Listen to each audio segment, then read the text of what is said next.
Hello ladies and gentlemen, I am your host Sanskriti Raghav and you're watching Right and Wrong. Guys, COVID-19 चल रहा है और ये particularly एक ऐसे फेज से हम गुजर रहे हैं जिसमें लोग पूरी तरीके से टूट चुके हैं। बहुत लोग हैं जिन्होंने अपने फैमिली मेंबर्स को खोया है और बहुत लोग हैं जो अपने फैमिली मेंबर्स को खोने के डर में हैं। The healthcare system has been completely collapsed. Neither there are enough beds nor enough oxygen cylinders. That too speaking of the people who can afford. Imagine the plight of the people who are below poverty line and don't have enough to afford these luxuries. और इस गंभीर situation में भी election rallies हो रही हैं और government encourage कर रही है लोगों को रैलीज में आने के लिए। Yes, you heard it right. हमारे प्राइम मिनिस्टर नरेंद्र मोदी ने अपनी रैली में ये कहा अपने सामने खड़ी हुई जनता को देखकर कि जब मैं पहले यहाँ आया था तो यहाँ 1/4 लोग भी नहीं थे, बट अब जब मैं आज आया हूं तो मैं अपने चारों तरफ लोग ही लोग देख पा रहा हूं और वो खुश हो रहे हैं इस बात से और जनता भी खुश हो रही है और वो तालियां बजा रही है। आपके खिलाफ है शिकायत, करो, बुरा तो नहीं मानोगे ना, लेकिन मेरी शिकायत जरा देखिए। मैं यहां 2 बार आया हूं लोकसभा के चुनाव में। जब मैं प्रधानमंत्री बनना था और मैं आपसे वोट मांगने आया था, बाबुल जी के लिए वोट मांगने आया था, लेकिन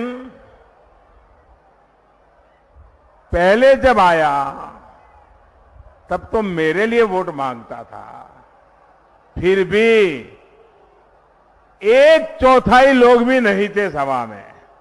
आज चारों तरफ मैंने ऐसी सभा पहली बार देखी है जी,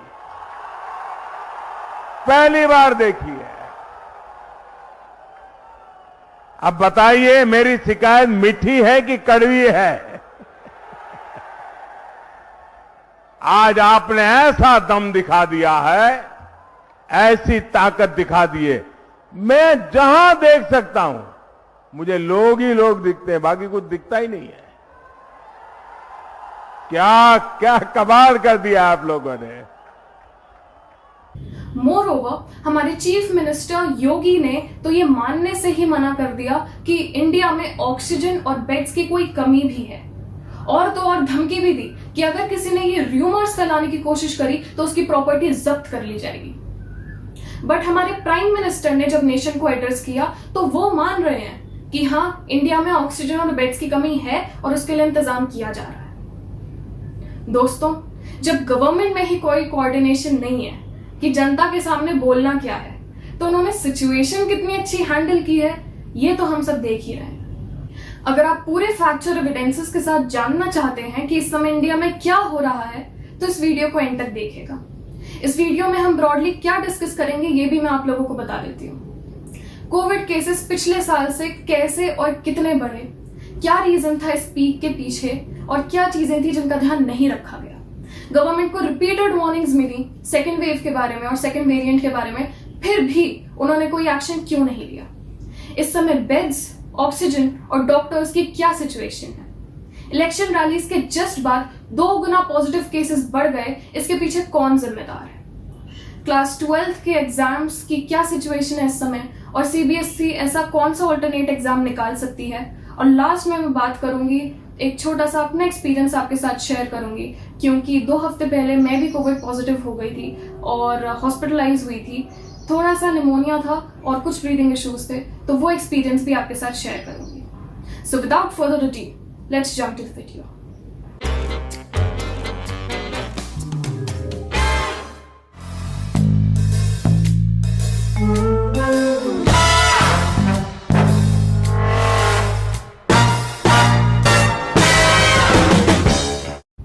गाइस, आपको स्क्रीन पर 2 चार्ट्स देखने को मिलते हैं। पहला है कंफर्म्ड पॉजिटिव केसेस का और दूसरा है डेथ्स ड्यू टू कोविड-19 का। आप देख सकते हैं कि जब फर्स्ट वेव आई थी तो जून, जुलाई, अगस्त, सितंबर, अक्टूबर इसका पीक रहा। फिर केसेस ग्रेजुअली डिप्लीट होने लगे, बट फिर सेकेंड वेव के आने के बाद दोबारा केसेस शूट हुए और अभी तक की हाईएस्ट काउंट चल रही है फरवरी के बाद से। And same is with deaths. India is the second country with the highest positive cases after the US. आप यहाँ पर यूएस के भी चार्ट्स देख सकते हैं। और अगर इंडिया में वैक्सीन एडमिनिस्ट्रेशन की बात करूं तो बहुत कम लोगों को इस समय इंडिया में वैक्सीन लग पाई है। अप्रोक्सीमेटली 136 करोड़ की आबादी है इंडिया, बट आप चार्ट देखेंगे तो आप देखेंगे कि अभी 15 भी टच नहीं किया है और 10 और 15 के बीच में है। और फुल्ली वैक्सीनेटेड तो और भी कम है, डार्क ग्रीन कलर से डिनोट किया गया है, आप देख सकते हैं। On the other hand approximately 33 crore की आबादी है यूएस, बट उसकी वैक्सीन चार्ट्स अगर हम देखेंगे तो कंसिडरेबली काफी बेटर है। 15 से बस 1-2 करोड़ के मार्जिन पर है, जो कि इसकी पॉपुलेशन के हिसाब से हम कंसिडरेबली अच्छा मान सकते हैं। और फुल्ली वैक्सीनेट लोगों का काउंट भी काफी बेटर है, जबकि इस कंट्री में ग्लोबली सबसे ज्यादा एक्टिव केसेस हैं। बट इसके पीछे एक रीजन है। ये रीजन है कि देखिए, जितनी भी वेल्दी कंट्रीज थी और डेवलप्ड कंट्रीज थी, उन्होंने क्या किया, जितनी उनको वैक्सीन चाहिए थी उन्होंने उससे ज्यादा ऑर्डर करी। और ज्यादा से मेरा मतलब 100-200 से नहीं है, ज्यादा से मेरा मतलब है मिलियन से। देखिए, यूरोपियन यूनियन ने 525 मिलियन ज्यादा वैक्सीन ऑर्डर करी, यूके ने 165 मिलियन और कनाडा ने 156 मिलियन ज्यादा वैक्सीन ऑर्डर करी। इसका मतलब ये है कि जब तक इंडिया का नंबर आएगा तब तक बहुत साल हो गए होंगे इनका ऑर्डर्स फुलफिल करते करते। ऐसे में इन कंट्रीज को ये समझना चाहिए कि पैंडेमिक सिर्फ इनकी कंट्री में नहीं है बल्कि पूरे ग्लोब में है। सिर्फ उतनी वैक्सीन ऑर्डर करें जितने की उन्हें जरूरत है और बाकी कंट्रीज को भी चांस दें। पता नहीं कि इसमें WHO या UN इसमें इंटरवीन करेगी या नहीं करेगी, बट हम सबको पता है कि जितने भी हेल्थ रिलीफ सिस्टम्स होते हैं और डोनेशंस होते हैं वो ज्यादातर UN और WHO के वेस्टर्न कंट्रीज ही स्पॉन्सर करती हैं। सो शायद हम थोड़ा सा बाइसनेस एक्सपेक्ट कर सकते हैं। रिमाइंडेड ऑफ द WHO, एक और डाउट काफी हम लोगों का रहता है, वो भी हम लोग देख लेते हैं। आप ये टेबल देखेंगे तो आप देखेंगे कि यूएस के ट्रांसमिशन क्लासिफिकेशन को आप देखेंगे, WHO ने उसे कम्युनिटी ट्रांसमिशन की कैटेगरी में डाला है और इंडिया को क्लस्टर्स ऑफ केसेस की कैटेगरी में डाला है। तो गाइज, ये दोनों community transmission and clusters of cases stages के नाम है। क्लस्टर्स ऑफ केसेस जिसमें इंडिया अभी है, जिसको स्टेज 2 बोल सकते हैं, इसमें क्या होता है, आप पॉजिटिव केसेस की चेन ट्रेस कर सकते हैं। जैसे सपोज आपकी फैमिली में कोई पॉजिटिव था और 4-5 दिन बाद आपको सिम्टम्स आने लगे, तो आप एक चेन ट्रेस कर सकते हैं कि हाँ, मेरी फैमिली में कोई पॉजिटिव था, 4-5 दिन बाद मुझे सिम्टम आए, तो इसकी वजह से मैं पॉजिटिव हुआ। बट कम्युनिटी ट्रांसमिशन जिसमें यूएस अभी है, जिसको स्टेज 3 हम लोग बोल सकते हैं, वो काफी डेंजरस स्टेज होती है। उसमें क्या होता है, आप चेन ट्रेस नहीं कर सकते, आपकी फैमिली में भी कोई पॉजिटिव नहीं होगा, आप कहीं बाहर गए भी नहीं होंगे जहां पे कोविड फैला हुआ है, फिर भी आप पॉजिटिव हो जाएंगे और आप चेन नहीं ट्रेस कर सकते, आप रीजन एक्सप्लेन नहीं कर सकते। तो ये काफी डेंजरस स्टेज होती है और काफी साइंटिफिक एडवाइजर्स और काफी डॉक्टर्स ने ये माना है कि हो सकता है कुछ मंथ्स में इंडिया स्टेज 3 एंटर कर जाए, यानी कि कम्युनिटी ट्रांसमिशन जिसमें यूएस अभी है, जो कि काफी डेडली हो सकता है फिर इंडिया के लिए। दोस्तों, इस साल जनवरी में केसेस डिप्लीट होने स्टार्ट हुए थे, जैसा कि मैंने पहले आपको बताया, सेकेंड वेव के जस्ट पहले।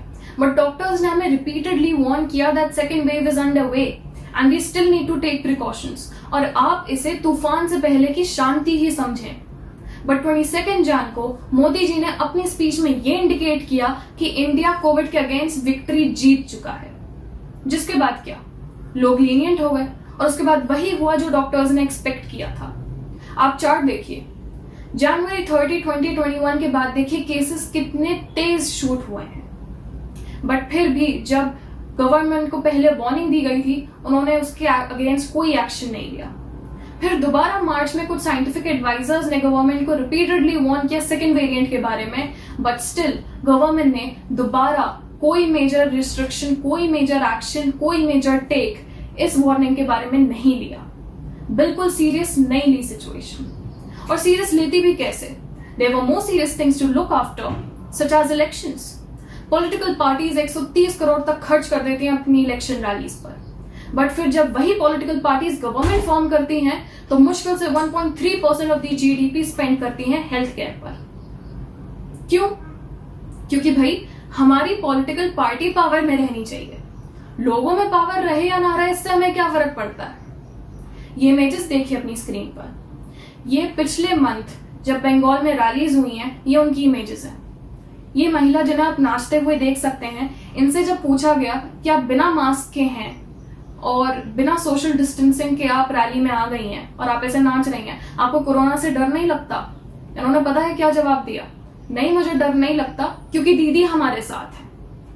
नेक्स्ट इमेज देखिए, ये 10 साल का बच्चा है जिसे आप ब्लैक टी शर्ट में देख रहे हैं। इससे जब पूछा गया कि आपने मास्क क्यों नहीं लगाया, आपको कोविड का डर नहीं है, इन्होंने जवाब दिया कि कोरोना से लड़ने की शक्ति है हम में। नेक्स्ट इमेज देखिए, ये बच्चा कहता है कि मैं मोदी को देखने आया हूं, कोविड से मुझे डर नहीं लगता। और इन महिला से जब पूछा गया कि आप घर पर क्यों नहीं हैं, आप इतनी भीड़ में क्यों आ गई हैं, आप कोविड पॉजिटिव हो सकती हैं, तो उन्होंने पता है क्या जवाब दिया कि अरे घर पर होती तो इतना मजा थोड़ी आ रहा होता जितना यहां पर आकर आ रहा है। इस सब का नतीजा 1 in 2 people were positive in Kolkata and 1 in 4 people were positive in Bengal alone. और डॉक्टर्स कहते हैं this is only the tip of an iceberg. बहुत लोग होंगे जो एसिम्प्टोमेटिक होंगे या माइल्डली सिम्प्टोमेटिक होंगे और टेस्ट कराने नहीं आ रहे हैं। जहां दुर्गा पूजा के टाइम उनके लैब में 30% केसेस पॉजिटिव आ रहे थे, अब रैलीज के टाइम में 50% आ रहे हैं। चार्ट देखिए, 4.9 से बढ़कर सीधा 25.9। आप देखिए केसेस कितनी अच्छे तरीके से शूट हुए। ऑफ कोर्स ये रैलीज वर्चुअली भी सेटअप हो सकती थी और काफी कन्वीनियंट होता ये जनता के लिए और पॉलिटिकल पार्टीज के लिए भी, बट नहीं, रैलीज तो हो कर रही हैं। चाहे जो लोग रैलीज में आ रहे हैं वही बाद में जिंदा बचे या ना बचे।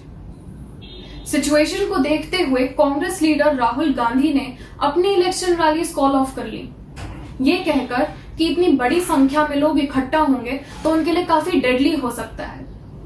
अब रोज रोज तो राहुल गांधी इतनी वाइज बातें करते नहीं है, बट उस दिन उन्होंने करी। बट बाकी पॉलिटिकल पार्टीज ने उन्हें मॉक किया, उनका मजाक उड़ाया, ये कहकर कि अरे कांग्रेस ने तो रिजल्ट से पहले ही हार मान ली। बट यहां हमें देखने को मिलता है कि वाइज कौन था, राहुल गांधी या बाकी पॉलिटिकल पार्टीज। आप ये इमेज देखिए, ये बंगाल पोल्स की इमेज है 26 अप्रैल। आप देखिए कि कोविड-19 प्रोटोकॉल्स का कोई पालन नहीं किया जा रहा था एंड उस दिन अलोन 8.6 मिलियन लोग अपने घरों से बाहर निकले थे पोल्स का हिस्सा बनने के लिए। अब बारी है उत्तर प्रदेश की। 25 मई से पहले पोल्स खत्म कर देने का प्लान है, बट उससे पहले ही इलेक्शन ड्यूटी पर जितने लोग थे उनमें से 6 लोगों की मौत हो गई, 4 लोग सीरियसली बीमार पड़ गए और उनकी फीवर से मौत हो गई एंड 1900 पुलिसमैन कोविड पॉजिटिव हो गए। पॉलिटिकल पार्टीज ने ये सिचुएशन देखते हुए इलेक्शन कमीशन से पोल्स पोस्टपोन कर देने के लिए कहा, बट इलेक्शन कमीशन ने कहा कि अगर कोविड-19 प्रोटोकॉल्स का ध्यान रखा जाए तो पोल स्मूथली कंडक्ट हो सकते हैं। बट कहां हो रहा है कोविड-19 प्रोटोकॉल्स का पालन? कहीं भी नहीं हो रहा। ऊपर से अगर ये 500 से कम लोग भी लिमिट कर दें तो भी सोशल डिस्टेंसिंग अचीव नहीं हो पाएगी। गाइस, इस समय ऑक्सीजन और बेड्स की इतनी कमी है, लोग सड़कों पर मर रहे हैं और उन्हें ऑक्सीजन नहीं मिल पा रही है। हम सबने वो इमेज तो देखी ही होगी जिसमें एक लेडी अपने हस्बैंड को खुद CPR दे रही है, बट अनफॉर्चुनेटली उनके हस्बैंड नहीं बच पाते। She was denied admission by over 4 hospitals because there were not enough supplies. Senior doctor of IMA Agra unit, Dr. Ravi Mohan Pachori said, majority of the hospitals involved in treatment of COVID-19 patients are suffering from oxygen supply. It will be difficult to save patients in critical condition without oxygen. Machines like BIPAP, FHNC and ventilators have stopped working in several hospitals. Situation is getting worse by the day. यानी कि वो कह रहे हैं कि ventilators और बाकी machines ने चलना ही बंद कर दिया है और ऑक्सीजन सप्लाई की शॉर्टेज है।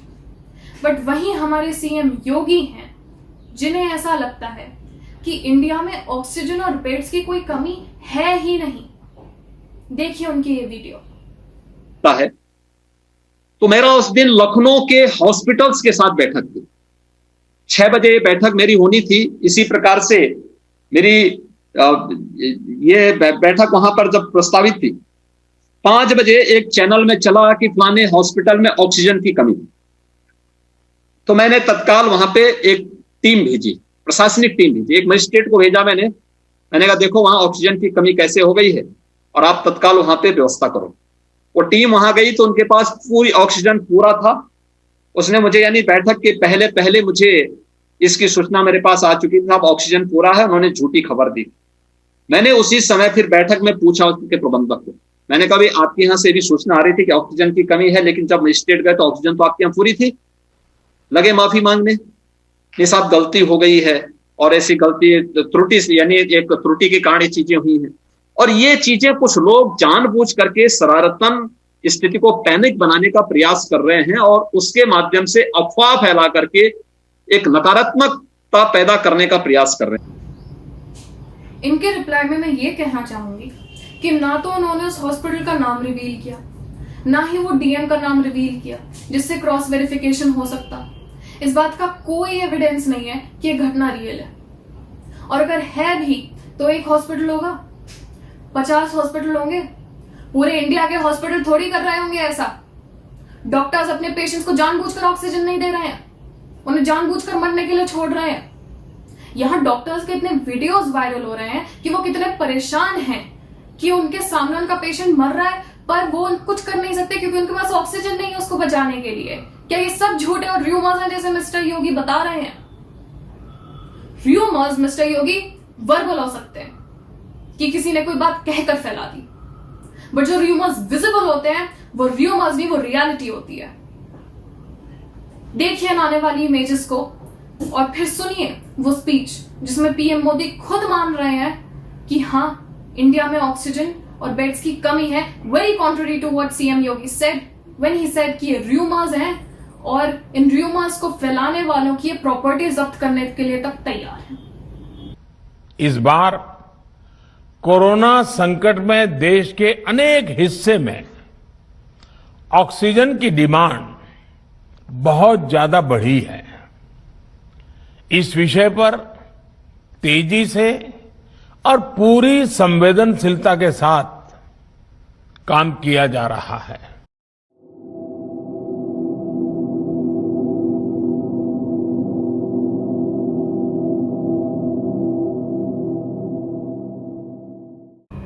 आप इन्हें र्यूमर्स कहेंगे या आप इसे रियलिटी कहेंगे? जैसा कि मैंने बताया, मैं खुद कोविड पॉजिटिव हो गई थी, तो मैं खुद एक हफ्ता हॉस्पिटल में रही, तो ये सब तो मैंने अपनी आंखों के सामने देखा होते हुए। Guys, I have seen patients crying, I have seen doctors in outmost stress. Still जब भी मेरे डॉक्टर राउंड पर आते थे वो आउटमोस्ट पोलाइटनेस के साथ आते थे तबीयत के बारे में पूछने। I've seen patients carrying their own oxygen cylinders. और जितना ही फिजिकल होता है उतना साइकोलॉजिकल भी होता है। आई रिमेम्बर मेरा जो बेड था उसके साइड में एक लेडी का बेड था जो अब 60 रही होंगी आराम से। फर्स्ट डे ठीक रही, सेकेंड डे ठीक रही, थर्ड डे उन्होंने अपने आप से बात करनी स्टार्ट कर दी। कोई नहीं होता था उनके बेड के आसपास। वो ऐसे इमेजिन करती थी जैसे कोई है और वो जवाब देती थी उस इंसान को। और फिजिकल भी बहुत होता है। देखिए, हमें 16 बॉटल्स ईच डे चढ़ती थी, 4 to 5 इंजेक्शंस हमारे रहते थे और एक इंजेक्शन हमें स्टमक में भी लगता था, तो नेचुरली काफ़ी दर्द होता था। डिस्पाइट एवरीथिंग कि हमें वैसे ही बहुत हमारी तबीयत खराब होती थी उसके बाद ये सब, तो मैं तो फिर भी बेयर कर लेती थी। बट बाकी पेशेंट्स बेचारे इतनी तेज तेज चिल्ला रहे होते थे, पूरे वार्ड में उनकी आवाज़ गूंज रही होती थी और आप वो आवाज़ें ब्लॉक नहीं कर सकते अपने कानों से।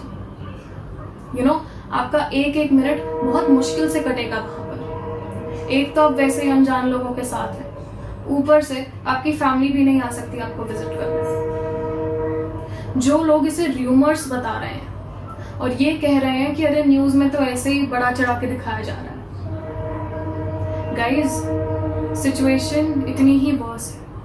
जो लोग कह रहे हैं कि इतनी वर्स नहीं है ना situation, as a matter of fact situation उससे ज्यादा वर्स है। सो प्लीज इसको हल्के में मत लें। गाइस, अब बात करेंगे 12 सीबीएसई बोर्ड एग्जाम्स की। जैसा कि हमें पता है 4 मई से हमारे बोर्ड एग्जाम्स होने थे, बट कोविड क्राइसिस की वजह से इन्हें पोस्टपोन कर दिया गया। काफी स्पेकुलेशंस आ रही हैं कि जुलाई से पहले इन एग्जाम्स का होना नामुमकिन है क्योंकि सिचुएशन अलाउ नहीं कर रही है। अब सारे बच्चे ऑल ओवर इंडिया बस इसी वेट में हैं कि सीबीएसई कोई ऑफिशियल नोटिफिकेशन निकालेगा।